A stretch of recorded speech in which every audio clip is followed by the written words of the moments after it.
예, 우리 오늘 마태복음하고 같이 읽도록 하겠습니다. 이제 마태복음 5장인데요. 우리 팔복에 대한 내용입니다.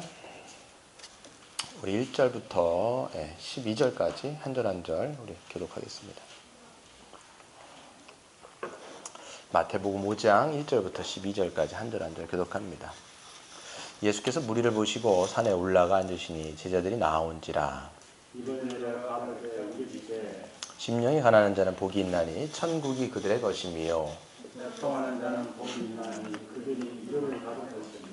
온유한 자는 복이 있나니 그들이 땅을 기업으로 받을 것이며,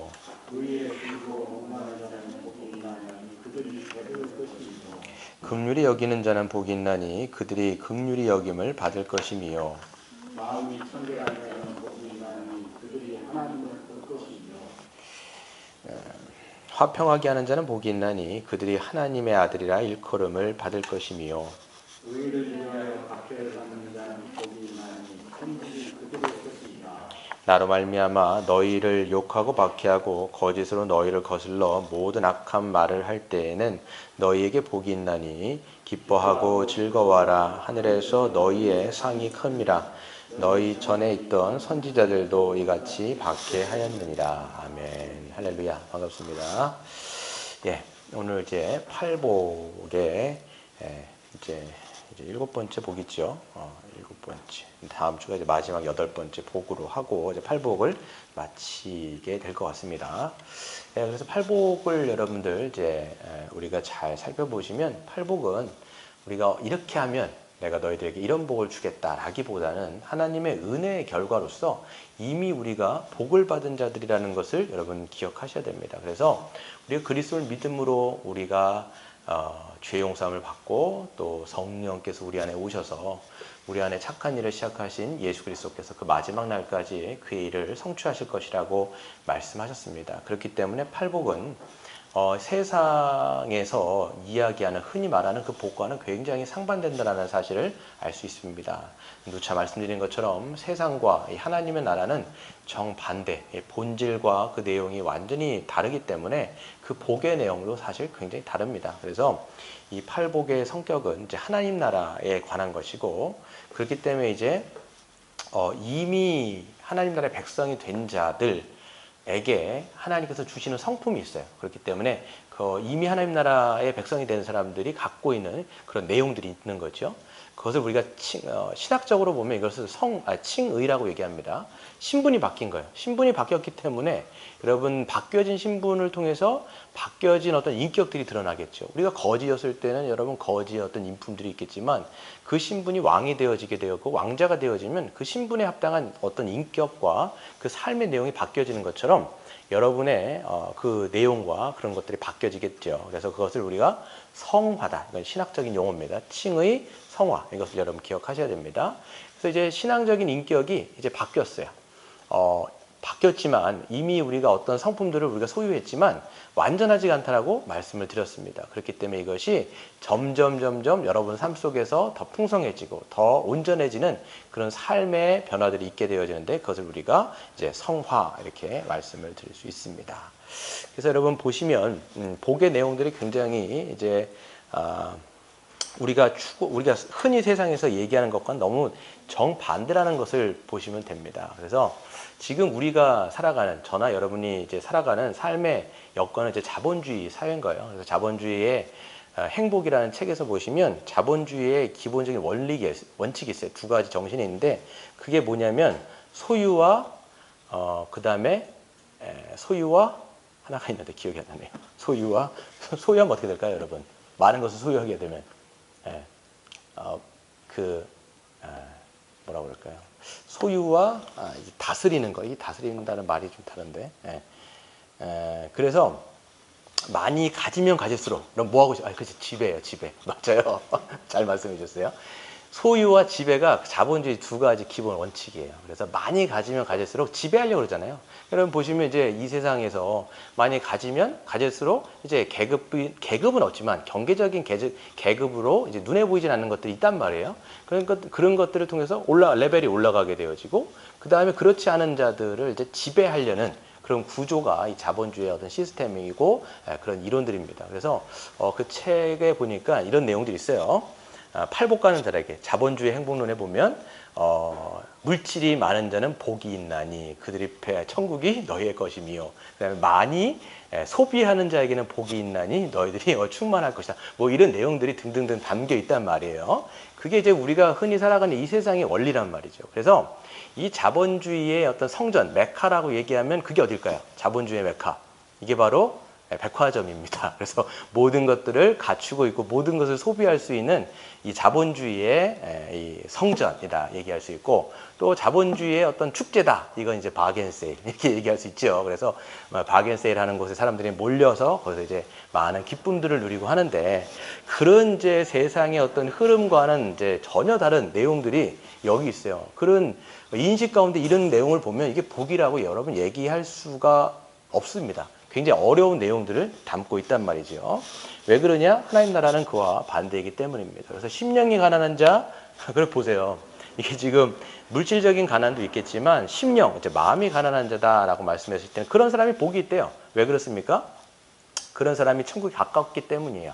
왜 그러냐면 마음이 가난한 자는 어떤 상태냐면 영적인 파산 상태다. 제가 누누이 말씀을 드렸습니다. 그래서 자기에게는 아무것도 가진 것이 없고, 그러니까 붙잡을 것이 없고, 하나님의 진노가 보이고 하나님의 심판이 보이고, 와, 이렇게 내가 하나님 앞에 벌거벗은 자로서 아무것도 가진 것이 없기에 영적인 파산 상태, 야, 나의 모든 의의를 다 버릴 수밖에 없는 그런 존재인 것이죠.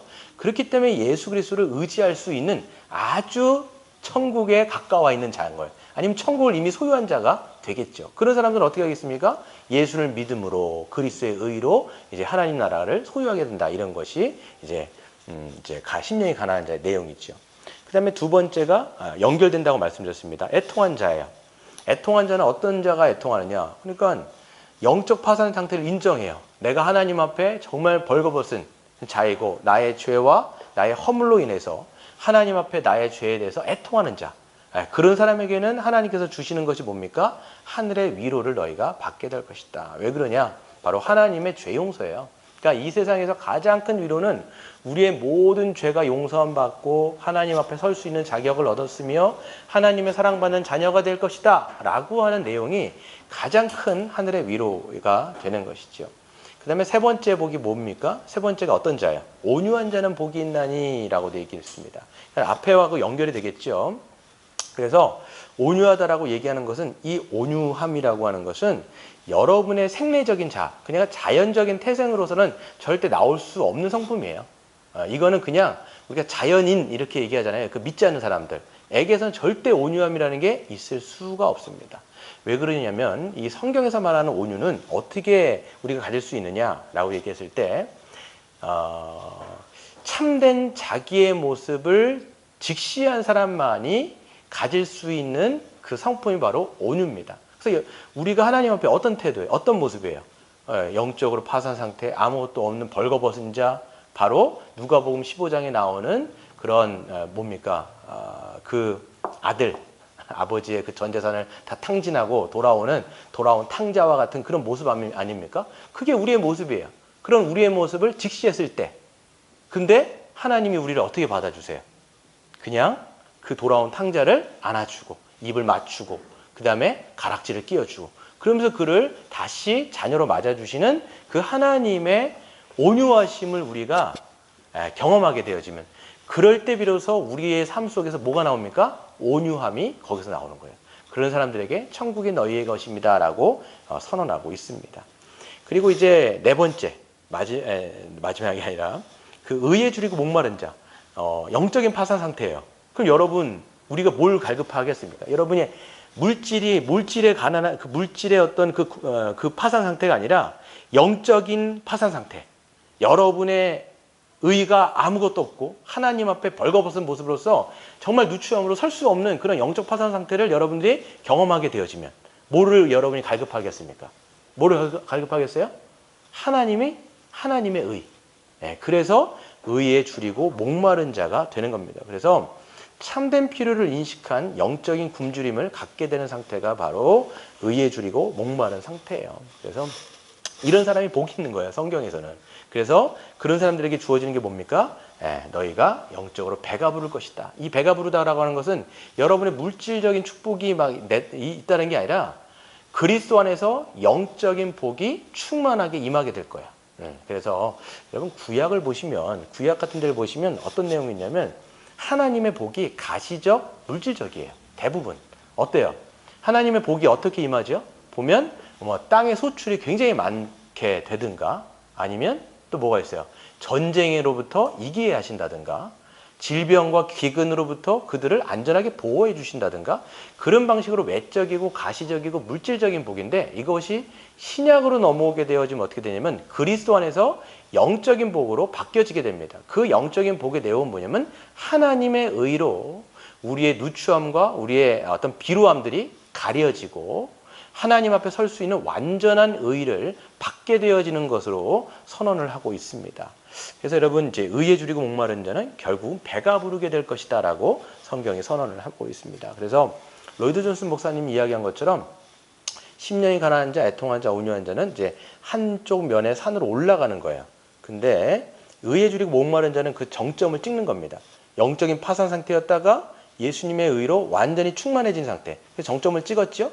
그 다음에 이제는 다른 한쪽 산쪽 면으로 이제 내려가게 되어 있습니다. 그게 이제 뭡니까? 긍휼히 여기는 자, 마음이 청결한 자. 그래서 요 1부터 4까지가 하나님과의 관계라면 그 다음 5부터 이렇게 내려가는 단계는 여러분과 그다음 다른 이웃들 혹은 다른 지체들과의 관계를 이제 이야기한다라고 보시면 됩니다. 그래서 하나님의 그런 은혜를 받았어요? 그럼 어떻게 되는, 어떤 사람이 돼요? 긍휼히 여김을 여기게 되는 자. 내가 긍휼을 입었기 때문에 긍휼을 베푸는 자가 되는 것입니다. 그리고 또 이제 마음이 청결한 자, 그렇죠? 그래서 주님과 연합한 자는 마음이 청결한 자로서 여러분, 이제 마음이 청결하지 않으면 절대로 어떤 관계를 맺을 수 없을까요? 여러분 안에 거짓이 있어요. 여러분 안에 불투명해요. 여러분 안에 진실함이 없어요. 그러면 다른 사람과의 관계를 맺을 때 진실한 관계를 맺을 수 있다 없다? 절대 진실한 관계를 맺을 수가 없어요. 그렇기 때문에 예수 그리스도로 말미암아 마음이 청결해진 자가 비로소 진짜 진실한 관계를 맺을 수가 있게 되는 겁니다. 우리 사회는요, 신용 사회지요. 그냥 세상에서도 신용을 얘기합니다. 그 믿을만 해야 되는 거예요, 사람이. 그래야 다른 사람과의 진짜 관계를 이제 맺게 되는 거죠. 여러분, 누군가 이제 친구가 되어지고 누군가 이제 관계를 맺게 될 때 그 사람이 여러분에 대해서 불투명하거나 거짓이 있거나 속임이 있거나, 그럼 여러분 그 사람과 관계가 그런 진실한 관계를 맺을 수 있으세요? 절대 그럴 수 없어요. 늘 왜 그래요? 신뢰를 못하기 때문에. 저 사람은 말이야, 이렇게 된단 말이에요. 그렇기 때문에 우리가 그리스도로 말미암아 마음이 청결한 자는 진실된 관계를 이제 비로소 누군가 맺게 될 수가 있습니다. 그 다음에 이제 오늘 하게 되는 것은 화평하게 하는 자라고 얘기합니다. 화평하게 하는 자. 이제 영어 성경으로 보면 피스메이커예요. 피스메이커. 그래서 화평하게 된다는 게 뭘까요? 화평. 다른 말로 하면 화목. 화목을 도모하는 자라는 말하는 거죠. 화목하게 된다는 것은 아까도 말씀드린 것처럼 이 관계의 얘기를 하는 거예요. 관계. 그래서 5번째 복부터는 다른 사람과의 관계를 계속 얘기를 하고 있습니다. 그래서 화목하는 것. 2, 3, 4, 5명. 아무튼 2명 이상 모이면 이제 공동체가 되는 거 아닙니까? 거기서 관계를 맺고 이제 화목하게 하는 거죠. 근데 여러분, 갈등과 불화의 그 반목의 관계를 이제 화목하게 하는 것을 얘기하는 건데요. 여러분 늘 생각해 보세요. 갈등이 일어나고 불화가 생기고 그 다음에 분열이 있고 그랬을 때 주요 원인이 뭘까요, 여러분? 관계들이 이렇게 막 깨졌을 때의 대부분 문제가 뭐예요? 거기 사이에는 항상 뭐가 있어요? 항상 감추어진 음모들이 있죠. 그렇죠? 불투명하고 투명하지 않고 그 다음에 진실하지 않고 거짓이 있고, 그렇게 되어지면 절대로 이제 화목한 관계가 될 수가 없어요. 그래서 참된 화목에는 항상 투명한 관계, 진실함이 그래서 아주 중요할 뿐만 아니라 필요하다는 것입니다. 그러므로 순서를 보세요. 왜 화평하게 하는 자가 마음이 청결한 자 뒤에 올까요? 그런 내용 때문에 지금 그 다음에 올 수밖에 없는 겁니다. 그래서 제가 말씀드린 것처럼, 제가 말씀드린 게 아니죠.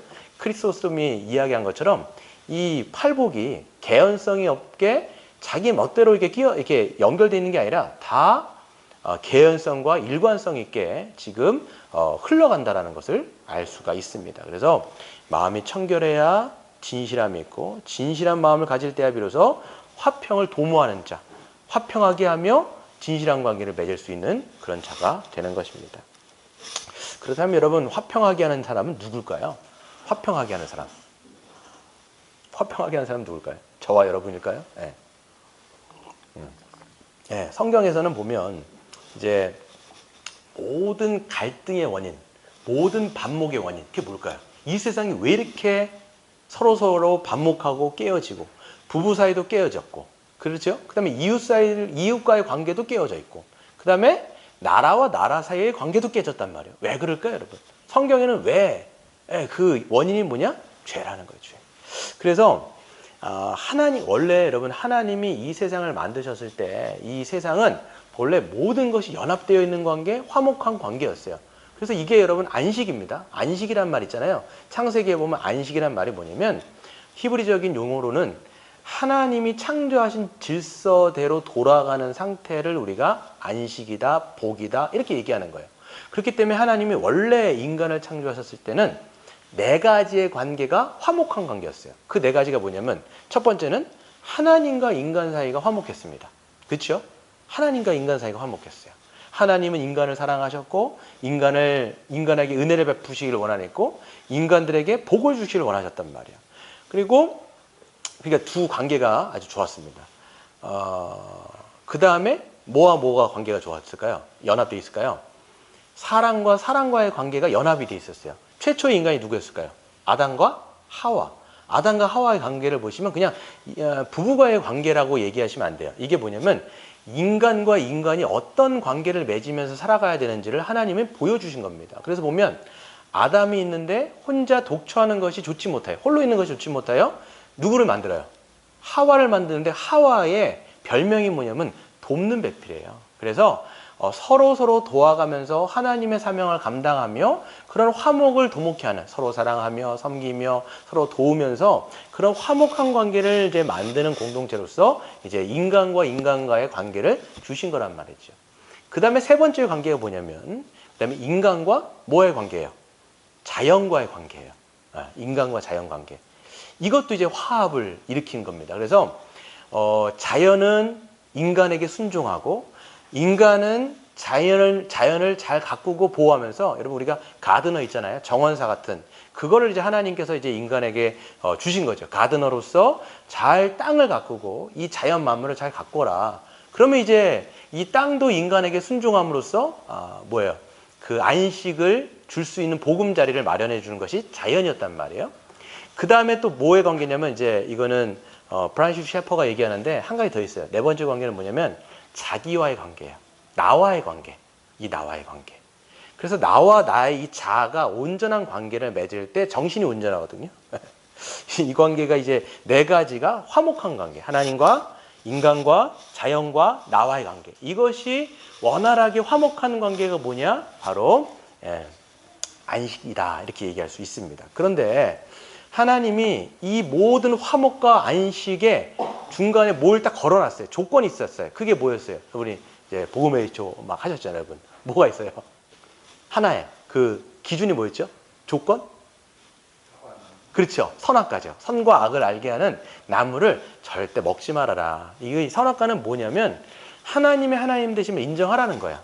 나는 하나님이고 너희는 인간들이다. 그렇기 때문에 창조주와 피조물 사이에 이 기준이 있는 것이고 이 하나님이 정해놓으신 선을 넘지 말아라. 이렇게 말씀하신 건데 인간이 어떻게 했어요?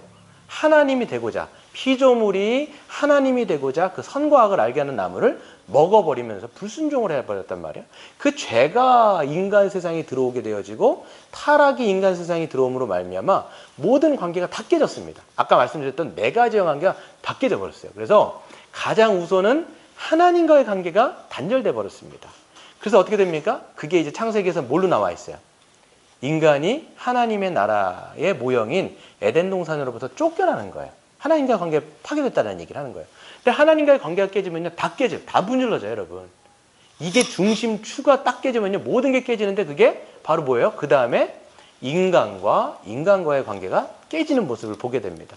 그래서 보시면 아담과 하와가 어떻게 돼 있어요? 서로는 돕는 배필이고 사랑하는 관계인데 딱 깨지자마자, 죄를 짓자마자 한 게 뭐였어요? 바로 자기의 책임을 전가해버려요.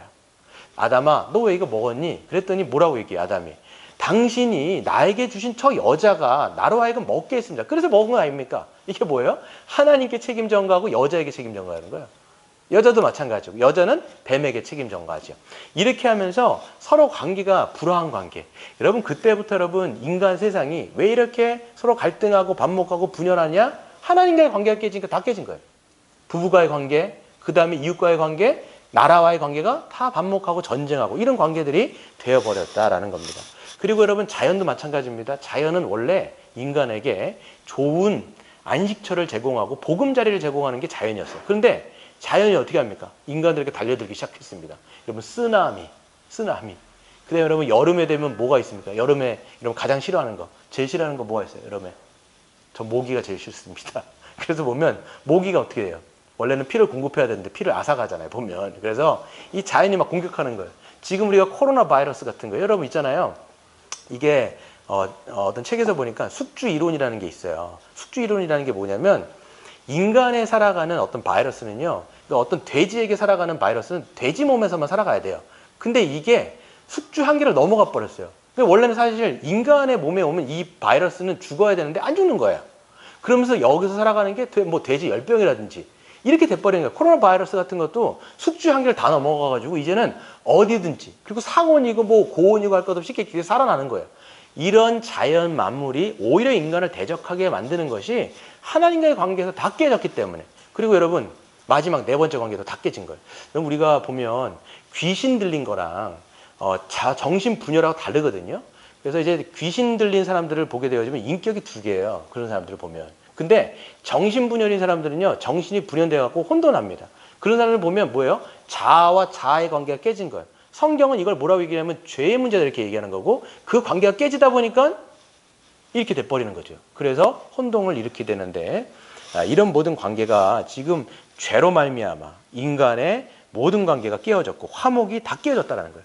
근데 여러분, 그러다 보니까 인간에게 잃어버린 게 뭐냐면 안식을 잃어버린 거예요. 관계가 다 깨졌으니까. 그러면 이제 여러분, 우리에게 필요한 건 뭐예요? 천국을 우리에게 주신다는 건 뭐예요? 원래 하나님이 주시려고 했던 그 안식을 다시 너에게 회복시키겠다는 건데, 그 안식을 도로 주시기 위하려면 어떤 문제가 여러분 해결돼야 돼요? 그래서 죄의 문제인 거예요. 이 죄라는 것이 하나님과 인간 사이의 모든 문제를 깨버렸기 때문에 죄의 문제를 해결하지 않는 이상 우리는 다시 안식을 누릴 수가 없다는 게 성경의 내용입니다. 그렇기 때문에 하나님이 그 안식을 우리에게 회복하기 위해서, 천국을 우리에게 주시기 위해서 이 땅 가운데 보내신 분이 누구냐? 바로 예수 그리스도. 그래서 여러분, 예수님께서 이 땅 가운데 오셨을 때 여러분, 천사들이 뭐라고 얘기해요? 지극히 높은 곳에는 하나님의 영광이요, 또 이 땅에는 하나님이 기뻐하시는 자에게는 평화로다, 이렇게 얘기한 거예요. 평화. 이 평화가 영어 성경에 뭐라고 되어 있죠? peace, 화목, 화평이라고 되어 있어요. 그러니까 예수님이 이 땅에 오신 목적과 이유는 뭐냐? 화목하게 하시기 위해서. 그러니까 하나님과 인간의 그 분절되어 있는, 완전히 나뉘어져 있는 그 끈을 갖다가 다시 연결시켜 주시는 분이 누구냐면 예수 그리스도. 그렇기 때문에 여러분, 히브리서에서 보면 예수 그리스도를 그는 의의 왕, 평강의 왕, 샬롬의 왕이라고 이야기하고 있습니다. 그렇기 때문에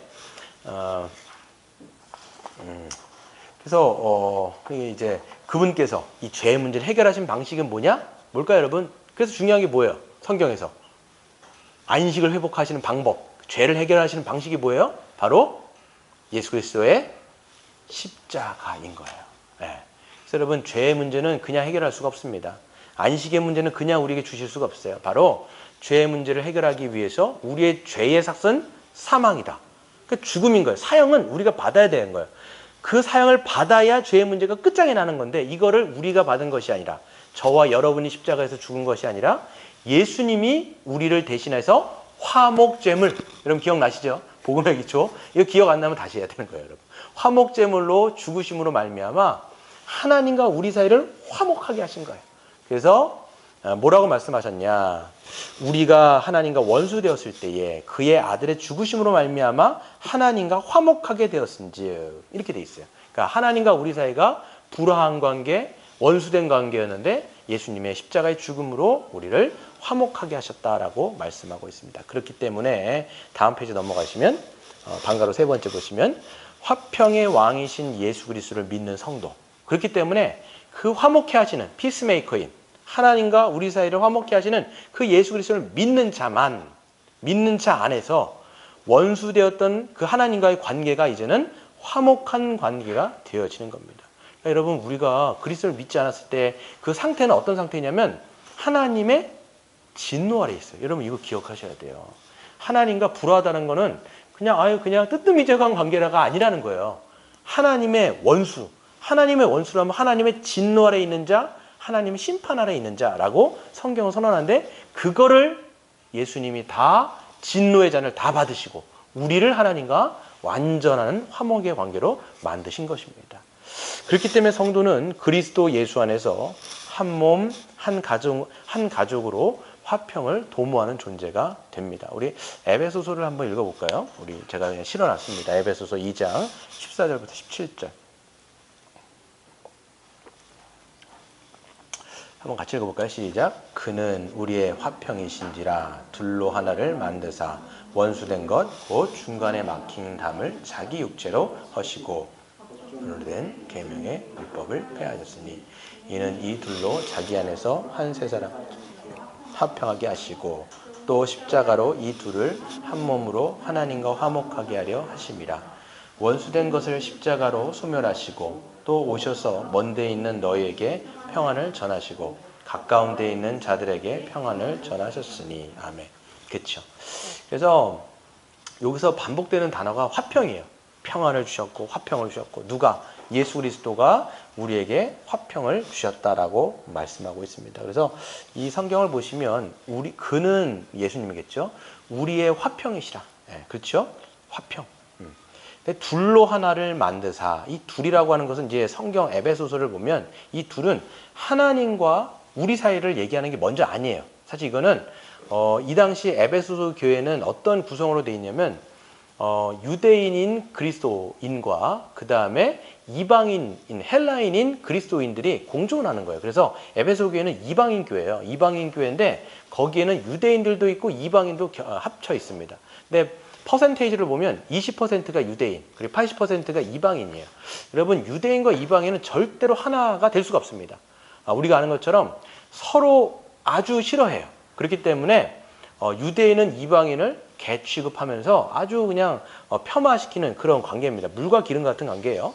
근데 예수님이 그 둘을 하나로 만드셨다라는 거예요. 이방인과 유대인을 아예 하나로 만드셨어요. 어떻게 만드셨냐면 중간에 막힌 담인 그 율법을 자기 육체로 허셨다라고 얘기하고 있어요. 이게 지금 어떤 말씀이냐면, 그러니까 이방인과 유대인이 딱 있는데 이방인과 유대인 사이에 막힌 담이 이렇게 쭉 있습니다. 이 막힌 담. 이 막힌 담이라고 하는 것은 율법이에요. 율법인데 왜 그들이 둘 사이가 이게 분열되어 있을 수밖에 없냐면, 유대인은 하나님의 율법을 받았고요. 이방인은 율법을 받지 못했어요. 그렇기 때문에 유대인의 입장에서 이방인은 저 율법도 받지 못한 개만도 못한 놈들, 이렇게 자꾸만 취급을 하는 거예요. 그러니까 하나 될 수가 없지요. 근데 문제는 뭐냐면 유대인은 율법을 가지고 있었으나 지킬 수가 있었어요, 없었어요? 없는 거예요. 율법을 절대 지킬 수가 없습니다. 613가지 법을 전혀 지킬 수가 없지요. 근데 이방인은 율법은 받지는 못했어요. 율법을 받지는 못했지만 그들 안에 뭐가 율법이 됐어요? 하나님이 주신 양심. 이게 로마서 2장입니다. 하나님이 그들에게 양심을 주셨는데 그 양심이 그들에게 율법의 기능을 하여 그 양심이 그들을 정죄하게 돼 있어요. 예. 그렇기 때문에 그들은 율법이 없지만 그 양심의 정죄를 따라서 그들 또한 율법을 깬 자가 된 겁니다. 그래서 둘 다 율법을 깬 자예요. 둘 다 율법을 깬 자예요. 아무도 율법이 있어도 못 지키고 없어도 못 지키는 자다. 근데 예수님이 이 땅에 오셔서 어떻게 합니까? 그들 사이를 갈라놓고 있던 그 율법을 자기의 육체로 찢었어요. 어떻게 찢었습니까? 바로 예수님이 율법이 요구하는 모든 율법의 요구사항을 다 지켜 행하심을 통해서 이 중간에 막힌 담을 찢으시고 그 둘을 그리스도 안에서 한 세 사람이 되게 하셨다라고 성경이 선언하고 있는 겁니다. 그렇기 때문에 십자가로 이 둘을 한 몸으로 하나님과 화목하게 하십니다. 그래서 이 둘도 그리스도 안에서 하나 된 것이요, 또 하나님과 사이 관계도 화목된 거예요. 그게 누굽니까? 그렇게 하나님과의 관계도 화목하게 되어지고 서로 우리가 그리스도 안에서 한 몸으로 이루어진 사람들을 뭐라고 얘기해요? 그것을 우리가 교회다 이렇게 얘기하는 거예요. 그래서 교회는 화목하게 된 자들의 모임이에요. 그러니까 여러분은 이미 하나님과 화목되었기 때문에 교회 안에 있는 거예요. 그리스도 안에 있는 거예요. 그러니까 그리스도 안에 여러분 혼자만 있는 것이 아니라 우리 전체가 함께 있기 때문에 우리가 그리스도 안에서 한 지체, 한 몸으로 우리가 연결되어 있다라고 성경은 선언하고 있습니다. 그러므로 성도는 세상에서 이제 화평하게 하는 자, 즉 교회와 세상에서 화평을 일구어내는 자, 피스메이커로 살아가게 되는 거죠. 그러니까 여러분, 이제 여러분이 화평하게 살아야지 이게 아니에요. 누가 여러분을 화목하게 되는 자로 만들어 주신 거예요? 예수 그리스도. 예수님이 여러분으로 하여금 피스메이커가 되게 하셨다는 거예요. 자기 몸을 통해서. 이게 성경의 내용이죠. 네 번째, 그렇기 때문에 여러분 한번 같이 읽어볼까요? 시작. 화평하게 하는 자로 살아가는 길, 사는 길이에요. 그러니까 여러분, 우리 이제 뭐를 여러분 믿으셔야 되냐면 예수님으로 말미암아 우리를 하나님 앞에 또 사람들 앞에 우리를 화목하게 하는 자로 만드셨구나. 그러니까 여러분의 존재 자체가 화목을 일구어내는 자라는 것을 여러분이 믿으셔야 돼요. 근데 여러분 그냥 우리가 그냥 살아간다라고 화평을 일구어내지 못합니다. 여러분 피스메이커가 뭐예요? 화평을 만들어내는 자거든요. 그냥 여러분이 그냥 여러분 본성대로 살아가면 화목하게 됩니까? 안 됩니까? 절대 안 되겠죠. 그렇기 때문에 여러분 화평이라고 하는 것은 아무런 대가 없이 이루어지지가 않습니다. 반드시 대가와 희생이 전제된다는 걸 여러분 기억하셔야 돼요. 그래서 예수님이 화목을 일구어내기 위해서 어떤 희생을 치셨어요? 자기의 몸을 찢으심으로 말미암아, 자기가 찢어짐으로 말미암아 찢어져 있던 하나님과 우리 사이가 화목하게 되었단 말이에요. 그러니까 화평을 만든다라고 하는 거, 화평을 피스메이커가 된다고 하는 것은 항상 희생과 자기 포기가 전제가 돼 있어요. 그래서 예수님 뭐라고 말씀하세요? 너희가 내 제자가 되기 위해서는 자기를 부인하고 십자가를 지고 나를 따라와라 라고 하는 말씀도 다 여기에 있는 맥락입니다. 그래서 여러분 성경에서도 뭐예요? 성령께서 하나 되게 하신 것을 너희는 힘써 뭐예요? 지켜라. 네, 이 지키는 것, 힘써 지키는 것 가운데는 그냥 여러분이 되는 대로 돼야지 이게 아니라 반드시 우리의 어떤 희생과 또 믿음의 순종이 반드시 전제가 되어 있지 않으면 화평은 이루어지지 않습니다. 교회 안에서도 마찬가지예요. 여러분 가정 안에서도 마찬가지예요. 여러분이 피스메이커로 살아간다고 하는 것은 여러분의 희생과 포기와 이런 모든 것들이 이제 전제가 되어 있는 것이죠. 그래서 밑에 보시면 자신의 특권과 권리를 내려놓고 상대방의 관점에서 우리가 생각하는 것이 굉장히 중요합니다. 자기의 특권과 권리를 내려놓는 거예요. 그러니까 여러분이 어떤 권리가 있어요? 어떤 특권이 있어요? 그럴 수 있어요. 근데 그걸 주장하지 않습니다. 오히려 그것을 주장하지 않고 그것을 내려놓고 오히려 상대방의 입장에서 우리가 생각할 때 피스메이커로서 우리가 살아갈 수 있는 것입니다. 성경을 보시면 이게 다 누구의 누구의 모습이냐면 다 예수님이에요. 예수님의 어떤 모습을 보시면 빌립보서 밑에 한번 써놨는데 한번 읽어보실까요? 제가 같이 읽어볼까요? 빌립보서 2장 6절 8절인데요. 시작. 그는 근본 하나님의 본체시나 하나님과 동등됨을 취할 것으로 여기지 아니하시고 오히려 자기를 비워 종의 형체를 가지사 사람들과 같이 되셨고 사람의 모양으로 나타나사 자기를 낮추시고 죽기까지 복종하셨으니 그 십자가의 죽음심이라. 그렇죠. 그러니까 하나님이신 예수님께서 자기의 권리를 다 내려놓으셨다는 거예요. 그래서 근본적으로는 하나님이시지만 그 하나님 되기를 포기하시고 오히려 자기를 비워 종의 형체를 가지시고 사람의 모습, 성육신이죠.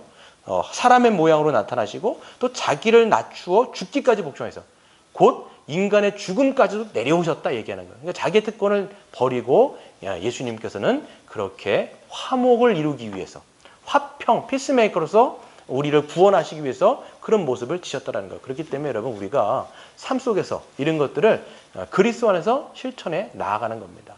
특권과 그런 권리들을 내려놓는 거죠. 그런 것들이 뭐가 있는지 한번 생각해 보세요. 여러분 삶 속에서 내가 누군가 관계를 화목하게 하기 위해서 내가 내려놔야 될 건 뭘까? 특권과 어떤 권리들을 포기하거나 이런 거 할 때는 뭔가를 한번 생각해 봤으면 좋겠네요. 또 다른 건 뭐냐면 다른 사람의 약점 혹은 허물에 대해서 참고 인내하라. 그렇죠. 그래서 우리는 이제 다른 사람의 약점 같은 거, 허물 같은 거를 오히려 입방아 내리기를 좋아할 수 있어요. 그리고 이런 것들을 막 말함을 통해서 인내하지 못하고 참지 못하고 계속 말하는 것을 통해서 오히려 화평을 깨죠.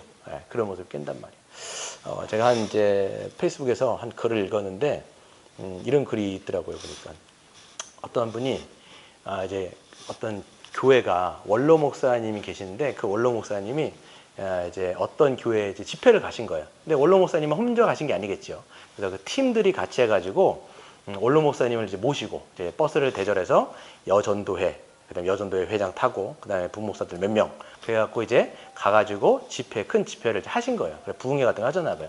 부흥회를 이제 하고 이제 막 은혜 가운데 잘 이제 은혜 가운데 마치고 이제 버스를 타고 돌아오는 길이었어요. 돌아오는 길인데 이제 버스 안에서 막 악취가 나는 거예요. 막 똥냄새가 막 나는 거예요. 갑자기.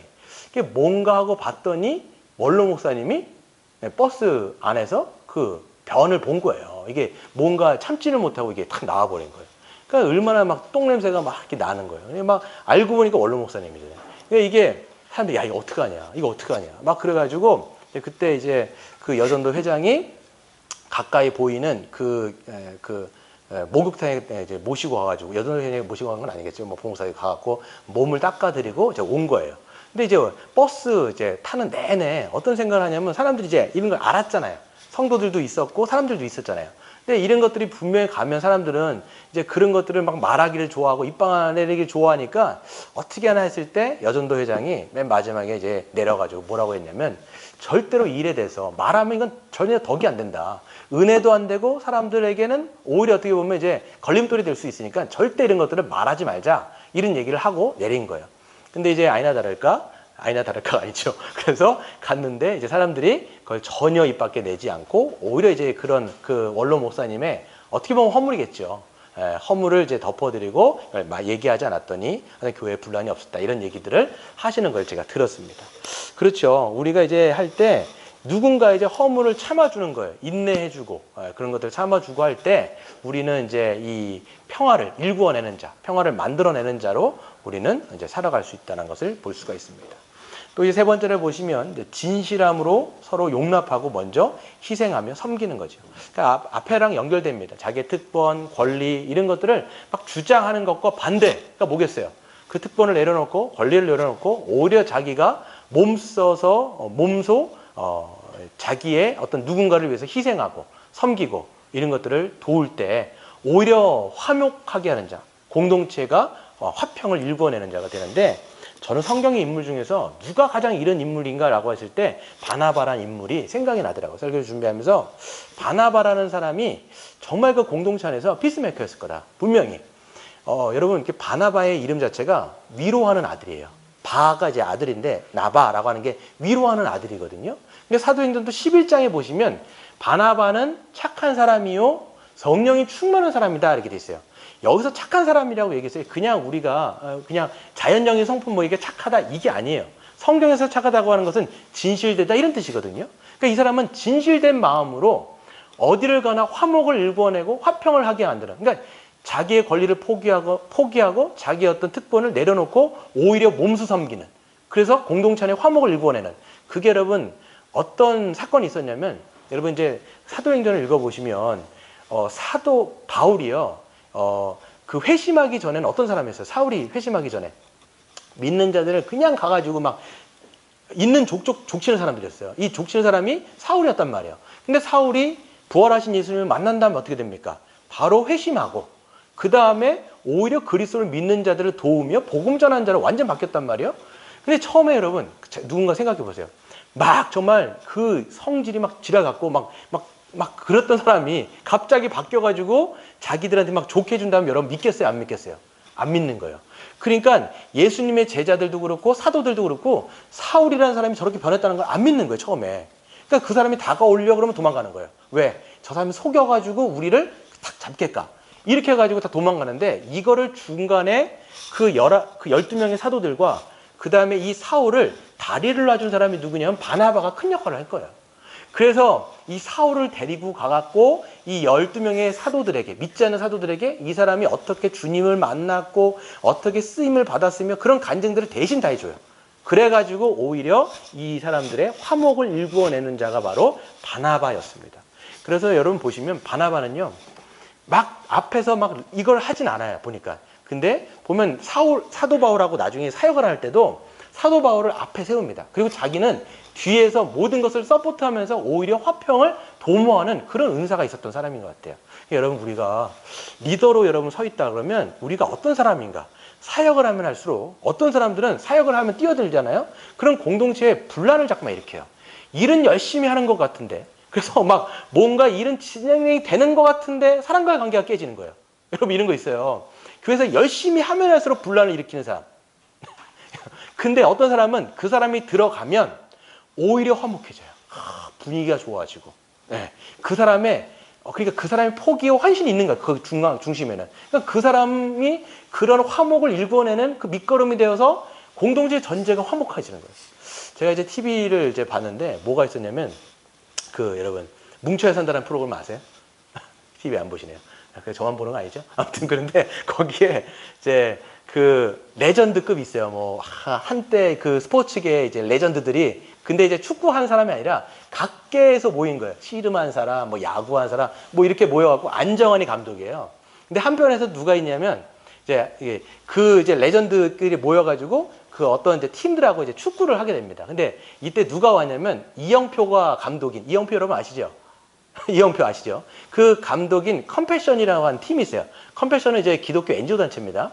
근데 제가 보니까 이영표라는 감독이 원래 이제 다른 이제 복음을 전하면서 다른 나라에서도 이 축구를 가리키면서 그런 팀이 있는 것 같아요. 컴패션 팀이.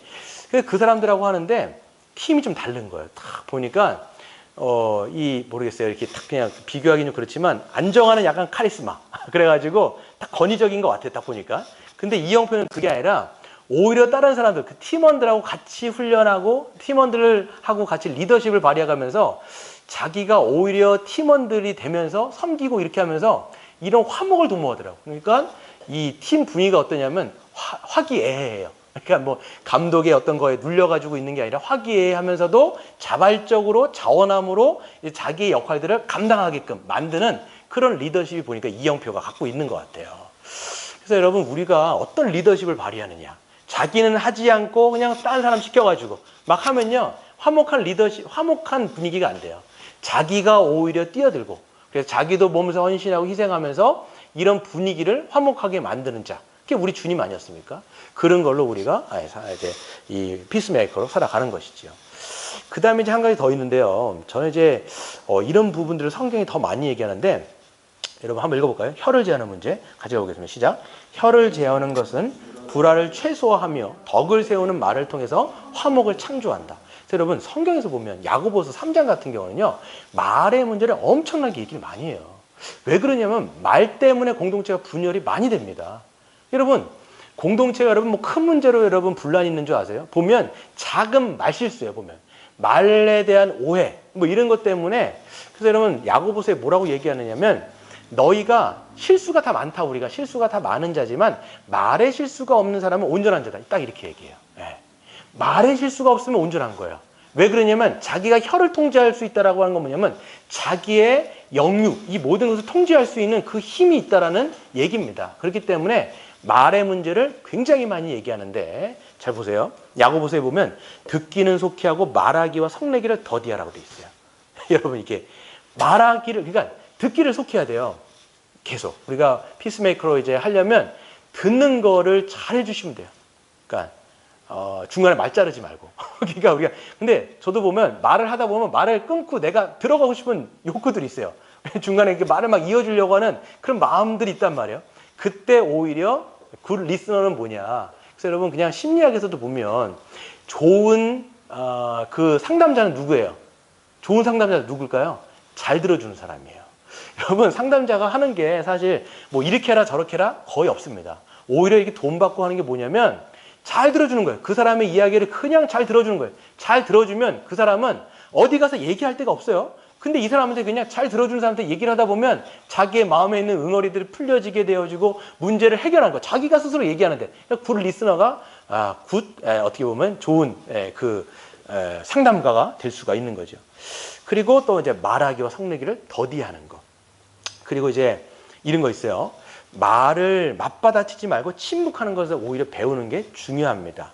그래서 여러분 베드로 이걸 로이드 존스 목사님 어디랑 연결시키냐면 베드로전서 2장 22절에 보면 예수님은 욕을 받되 예수님 욕하셨을까요?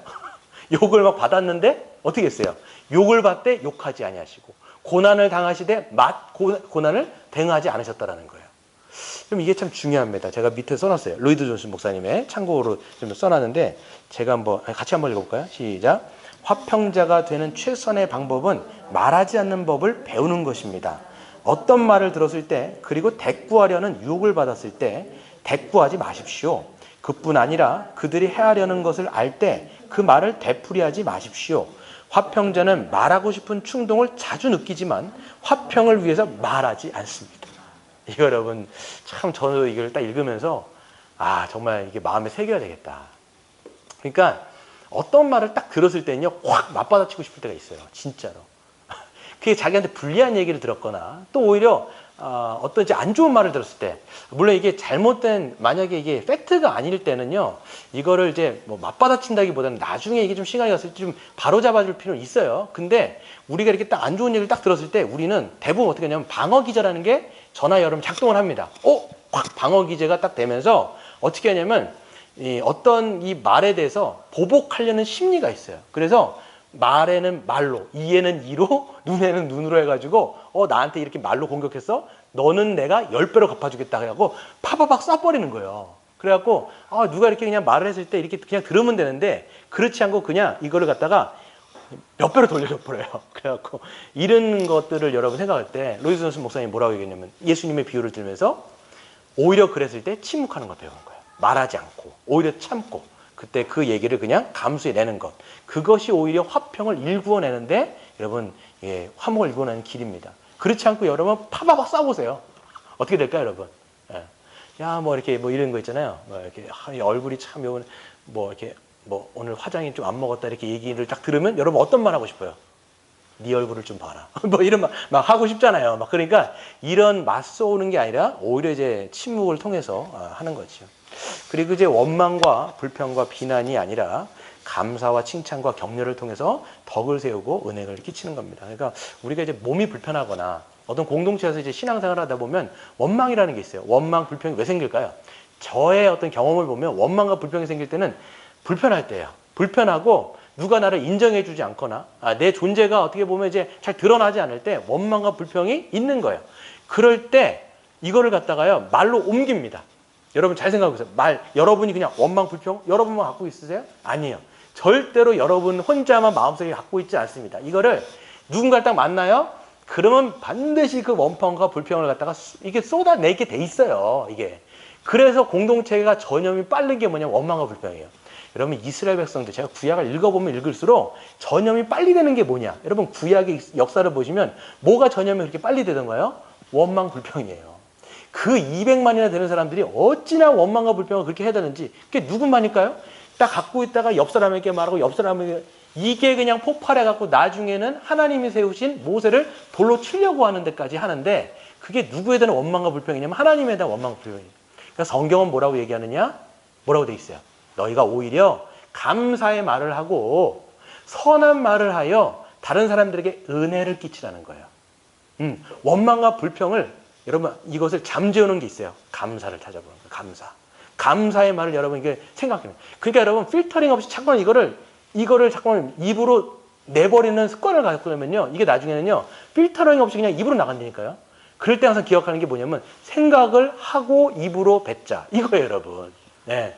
그리고 여러분 생각을 하고 이거를 여러분 감사함으로 이것도 우리가 참 연습을 하고 훈련을 해야 될 것 같아요. 감사를 찾아보는 것. 요번에 이제 한 보니까 그 이동원 목사님을 아세요? 그 지구촌 원로 목사님인데 아들이 폐암인가로 먼저 이제 소천을 한 거예요. 근데 아빠의 마음이 얼마나 아프겠습니까? 근데 이분이 나중에 이제 예배를 이제 주관하면서 그 교인들 앞에서 아마 한 것 같아요. 근데 그 10가지 감사의 기도 제목 써놨어요. 놀랍지 않습니까? 아들이 먼저 되면 얼마나 힘들겠어요. 마음이. 예, 그런데 그게 아니라 하나님 앞에서 감사 기도 제목을 찾은 건데 10가지를 쭉 썼는데 나중에 한번 읽어보세요. 이것을 통해서 예수님의 십자가를 알았고 하나님께서 그 아들 독생자를 버리시면 그 십자가에 못 박았던 그 아버지의 마음을 알게 되었고 그리고 내 아들이 나로 말미암아 그리고 그 아들이 어떻게 보면 암 때문에 고통스러운데 먼저 하나님의 나라에 가서 이제는 이 아들이 참된 안식을 할 수 있으면 나는 감사하고 또 오히려 이제 아들이 저 천국에 갔기 때문에 이제는 내가 더 천국을 소망할 수 있어서 감사하고 이런 내용을 10가지를 쭉 써주는 걸 보니까 참 은혜가 되고 아 그렇구나 우리가 정말 원망과 불평할 거리를 찾으려면 더 찾을 수 있어요. 근데 오히려 그게 아니라 감사를 찾으면 찾을수록 어떻게 돼요? 오히려 감사가 넘치게 되어지고 여러분의 그 감사의 말 때문에 누군가는 위로를 받고 우리는 여기서 화평을 누리게 된다. 이 얘기를 제가 드리고 싶은 겁니다.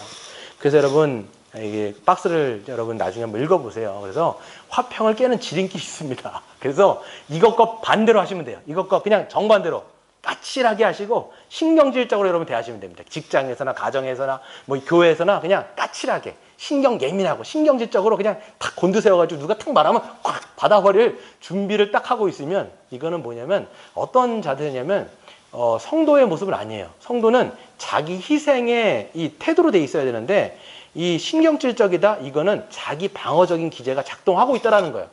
여러분 신경질적이다 왜 그러겠어요? 나 건드리지 말으라는 거예요 지금. 나 건드리지 마라. 너 나 건드리면 내가 이제 너한테 쏴버리겠다. 이거를 은연중에 보내면 이건 장이 방어 기제가 지금 작동하고 있기 때문에 네, 여러분이나 제가 만약 이렇게 했다면 기도하고 있어야 돼요. 우리가 우리 마음을 좀 하나님 화평으로 채워달라고 기도하셔야 되고 또 자기의 권리와 또 이런 것들을 먼저 주장하시면 됩니다.